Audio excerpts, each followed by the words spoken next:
Negeri itu mengatakan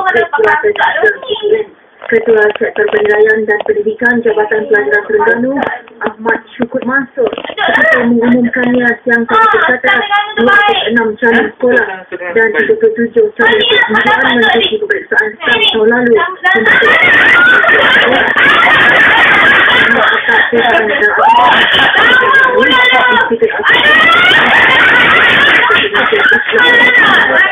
Dan pada jumlah itu 30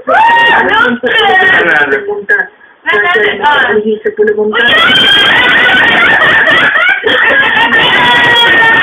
Surat hajat serta membaca Al-Quran rahsia kejayaan mereka.